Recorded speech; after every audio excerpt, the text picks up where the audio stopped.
The United Kingdom has been a union since 1707. Do you feel British? Do I feel British? Yes, I do. Yes. Has Brexit affected your views on independence? Scottish independence? Yeah, Scottish independence. I don't want to be Scottish independent. I'm British.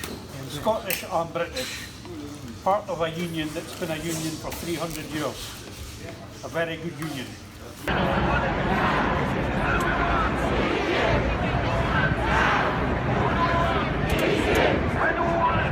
61.1% of Aberdeen voters voted to remain in the 2016 Brexit referendum. So, do you think that Brexit has an impact then on Scotland and the rest of the union within the United Kingdom?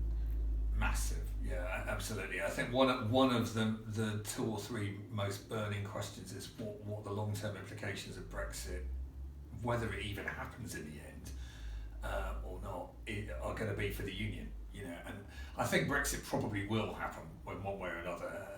I suppose as someone who voted to remain, you know, like a lot of people, my hope would be that it's a relatively soft Brexit and we retain quite close links and alignments with the EU. But I think whether Brexit actually does go ahead or not, and whatever type of Brexit it is, one of its legacies is going to be an ongoing increasingly burning issue of whether Scotland remains in the UK for very much longer. And I think if it does go ahead in the next few months, because it will be the next few months, if Brexit does happen, at the beginning of the process anyway, will be decided within the next few months. Then I think the pressure for there to be a second Scottish independence referendum within the next year to 18 months is going to be pretty intense. Certainly, clearly the SNP, the party of government in Scotland, are going to be, if we do leave the EU, pressing harder and harder for it. And I think the very fact that we do leave the EU, if we do leave the EU, is likely to strengthen their case and strengthen the position for the pro-independence cause in the polls as well.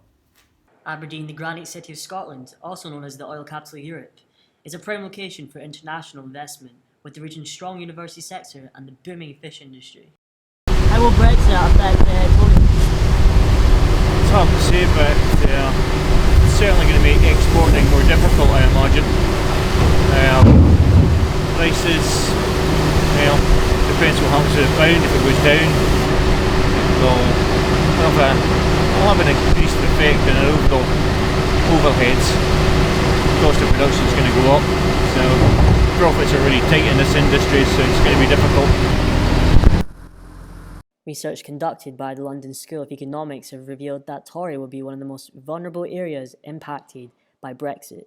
But the fish line workers here say they're ready for change. I think we should leave the European Union and be an independent country again to stop mass migration, take back control of our borders, our own laws. The United Kingdom's political parties are preparing to battle in the forthcoming general election on the 12th of December. The winner will be next in line to solve the 3-year Brexit battle. I spoke to Councillor Alan Donnelly to see what he thinks should happen next. What is paramount here is respecting democracy. Because I could say to you, we'll have a general election or a Scottish Parliament election next year, and I see the result, I see there's 70 odd SNP, well, we'll have a people's vote after a month after, because we'll get somebody else in. Or we'll have another referendum, suppose we have another referendum, and it's the same result. Do you want another referendum? Best out of 3, or best out of 5.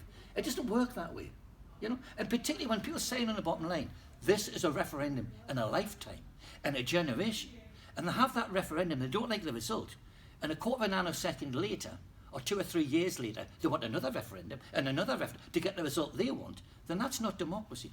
That is an affront to democracy. We visited Robert Gordon University to find out what the future generation thinks about all this Brexit chaos. Back at home in Ireland, I live on the border, so it affects my independence of going back and forth on the border, so that fully. I still don't want to be independent, I still want to remain part of the EU. You had to choose between UK and EU to be a part of, what would you choose? That is such a difficult question.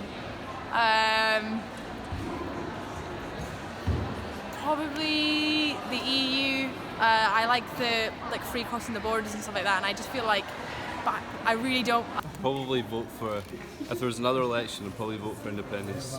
Yeah, now that I would as well, providing you got to stay in the EU for it. Yeah. The country of Scotland voted to stay in the EU, but were being taken out regardless.